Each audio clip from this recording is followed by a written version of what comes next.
Hello friends, இன்றைக்கி mutton குழம்பு செய்ய போகிறோம். எலும்பு குழம்பு.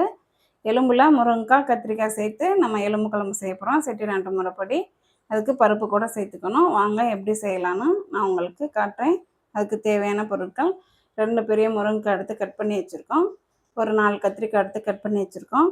3 டேபிள் ஸ்பூன் துவரம் பருப்பு, வெங்காயம் 2, தக்காளி 2, 1/2 கிலோ மட்டன் கழுவி நல்லா வச்சுருக்கோம். எலும்பு க்ளீன் பண்ணி வச்சுருக்கோம். இப்போ நம்ம பருப்பையும் எலும்பையும் நம்ம குக்கரில் சேர்த்துக்குவோம். பருப்பெல்லாம் கழுவி தான் வச்சுருக்கேன். நம்ம குக்கரில் எலும்பை சேர்த்துக்குவோம். 3 டேபிள் ஸ்பூன் துவரம் பருப்பு கழுவி வச்சுருக்கோம், அதையும் சேர்த்துக்குவோம்.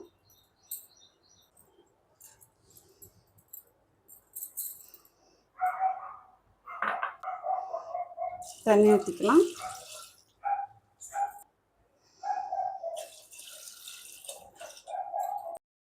தண்ணி ஊற்றியாச்சு. ரொம்ப தண்ணி ஊற்றாதீங்க, பொங்கி கீழே உடஞ்சிரும், எல்லாம் போயிடும் சத்தெல்லாம். நம்ம எலும்பு இருக்கிற அளவுக்கு கொஞ்சம் மேலே ஊற்றிக்கோங்க, போதும். ஸ்டவ் ஆன் பண்ணிக்கலாம். தூள் சேர்த்துக்குவோம். ஒரு 1/4 ஸ்பூன் சேர்த்துக்குவோம்.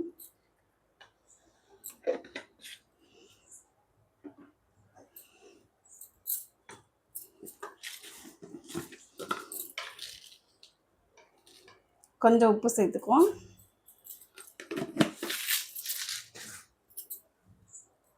நம்ம உப்பு சேர்க்கலாட்டி சில பேர் சேர்க்க மாட்டாங்க வேக வைக்கையில். உப்பு சேர்க்கலாட்டி அது ஒரு மாதிரி சப்புன்னு இருக்கும். அதனால் வேக வைக்கையிலையும் கொஞ்சம் சேர்த்துக்குவோம். அதுக்கப்புறம் காய்கறி தாளிக்கையிலையும் கொஞ்சம் சேர்த்துக்கணும். இப்போ நம்ம மூடி போட்டு மூடிடலாம். ஒரு 7 விசில் வரட்டும். கறி எப்படி ஒவ்வொரு கறி சீக்கிரம் வந்துடும், ஒவ்வொரு கறி சீக்கிரம் வேகாது. அதுக்கு தகுந்த மாதிரி விசில் வச்சுக்கோங்க. நான் இப்போ 7 விசில் வைக்கிறேன் எலும்புக்கு.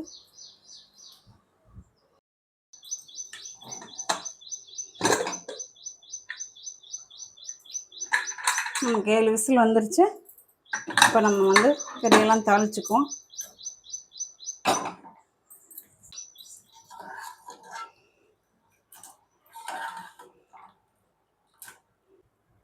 கடாய் சூடாகிடுச்சு. நம்ம 7 ஸ்பூன் எண்ணெய் ஊற்றியிருக்கோம்.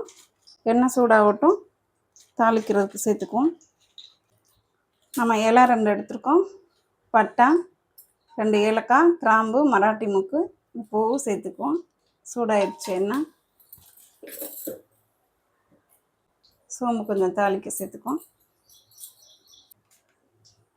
கல்பாசி. எண்ணெய் சூடாகிடுச்சு. நம்ம வெங்காயம் சேர்த்துக்குவோம்.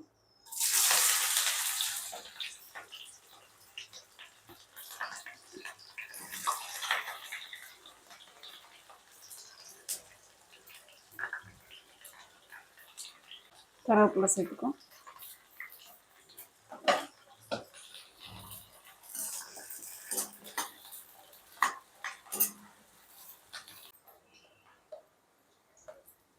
இஞ்சி பூண்டு பேஸ்ட்டு ஒரு 1/2 ஸ்பூன் சேர்த்துக்குவோம்.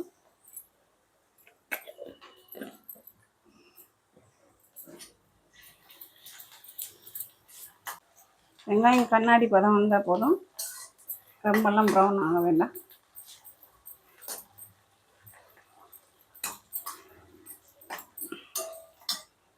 தக்காளி சேர்த்துக்கலாம்.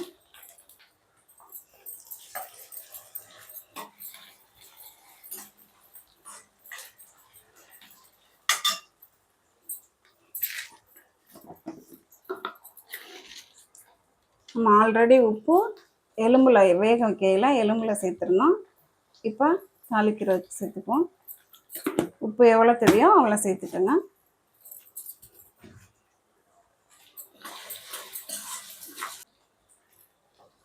கொஞ்சம் மஞ்சள்தூள் சேர்த்துக்குவோம். ஒரு 1/4 ஸ்பூனுக்கும் கொஞ்சம் கம்மியாக.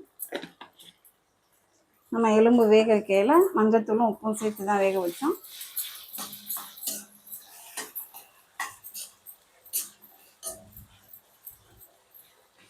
நல்லா வதங்கட்டும்.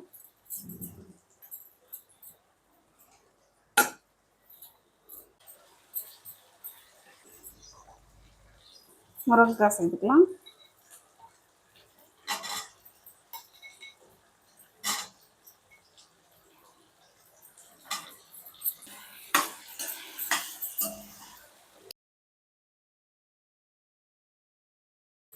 கத்திரிக்காய் சேர்த்துக்குவோம். கத்திரிக்காய் கட் பண்ணிவிட்டு கொஞ்சம் உப்பு சேர்த்து நீங்கள் அந்த தண்ணியில் போட்டு வச்சுருங்க. கத்திரிக்காய் ரொம்ப கருக்காமல் கொஞ்சம் நல்லாயிருக்கும். கொஞ்சம் காயெல்லாம் நல்லா வதங்கட்டும்.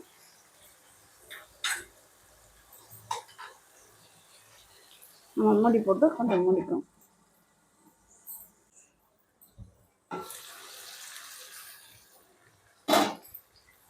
காய் வெந்திருக்கு. கொஞ்சம் எண்ணெயில் இந்த மாதிரி திறக்குனாவே நல்லாயிருக்கும். 2 டேபிள் ஸ்பூன் மிளகாத்தூள், 2 டேபிள் ஸ்பூன் மல்லித்தூள்,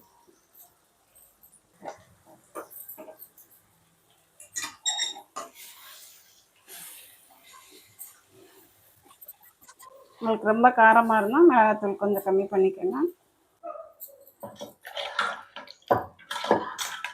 நம்ம எலும்பு வேக வச்சு வச்சுருந்தோம், அதை இப்போ சேர்த்துக்குவோம்.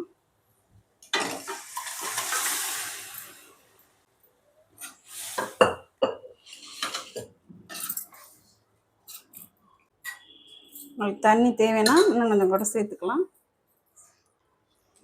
இப்போ உப்பு காரம்லாம் நீங்கள் செக் பண்ணிக்கோங்க. அது நல்லா கொதிக்கட்டும். வச்சு காய் எலும்பு எல்லாம் ஒன்றா சேர்ந்து வெந்து வரும். நமக்கு ஆல்ரெடி வெந்துருச்சு எலும்பு, இன்னும் கொஞ்சம் காயோடு சேர்ந்து வெந்து நல்லாயிருக்கும். இப்போ நம்ம வந்து மசாலா அரைச்சிக்குவோம். தேங்காய் பாதி முடியில், சின்ன முடி தான், சின்ன முடியிலையும் பாதி எடுத்திருக்கேன். நம்ம தேங்காய் போட்டுக்குவோம். தேங்காய் சேர்த்துருக்கோம். இந்த அளவுக்கு சோம்பு சேர்த்துக்குங்க. ஒரு 1/4 ஸ்பூனோட கொஞ்சம் கம்மியாக ஒரு 1/4 ஸ்பூன் கசகசா சேர்த்துக்குங்க. நம்ம ஆல்ரெடி இஞ்சி பூண்டு பேஸ்ட்டு சேர்த்துருந்தோம். 2 பல்லு மட்டும் பூண்டு சேர்த்துக்குவோம். தேங்காய், சோம்பு, கசகசா, 2 பல்லு பூண்டு. இதை நம்ம வந்து நல்லா பேஸ்ட்டாக அரைச்சி எடுத்துகிட்டு வந்துடுவோம். நல்லா கொதித்து வேகட்டும். பேஸ்ட்டை அரைச்சி எடுத்துகிட்டு வருவோம். தேங்காய் நல்லா நைஸாக அரைச்சி எடுத்துகிட்டு வந்த மசாலையெல்லாம் இப்போ நம்ம ஊற்றிக்கலாம்.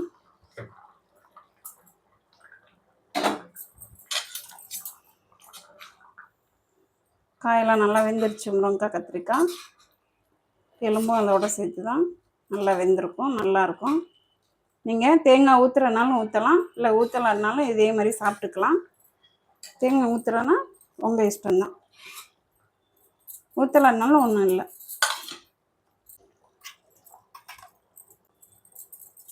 காய் ஒரு 3/4 பதம் வெந்ததுக்கப்புறம் நம்ம தேங்காய் ஊற்றிக்கணும். ஒரு கொதி வரணும். தேங்காய் ஊற்றிட்டு அந்த கொதியிலே நமக்கு நல்லா வெந்துடும்.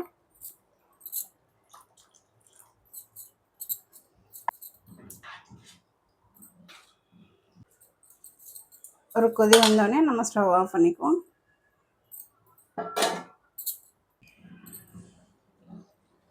நல்லா ஒரு கொதி கொதித்து எண்ணெய் பிரிஞ்சு வந்துடுச்சு நமக்கு. இந்த ஸ்டேஜில் நம்ம அமைச்சிக்கலாம், ஸ்டவ் ஆஃப் பண்ணிக்கலாம். நல்லா வெந்திருக்கு. எலும்பு கூட நல்லா வெந்திருக்கு. காயெல்லாம் வெந்துருச்சு. ரொம்ப காய் குழையவும் விடக்கூடாது. இந்த மாதிரி இந்த பக்குவத்தில் இருக்கணும். செட்டிநாடு சைடு கல்யாணக்கார வீட்லையெல்லாம் கத்திரிக்காய், முருங்கைக்காய், எலும்பு போட்டு குழம்பு வைப்பாங்க. ரொம்ப டேஸ்ட்டாக இருக்கும். இது செட்டிநாடு சைடு ஸ்டைலு. கொத்தமல்லி போட்டுக்குவோம். ரொம்ப டேஸ்ட்டாக இருக்கும். செட்டிநாடு சைடு இதுதான் ரொம்ப ஃபேமஸாக வைப்பாங்க கல்யாணக்கார வீட்லையெல்லாம். ஒரு தடவை ட்ரை பண்ணி பாருங்கள் ஃப்ரெண்ட்ஸ். Okay, thank you friends.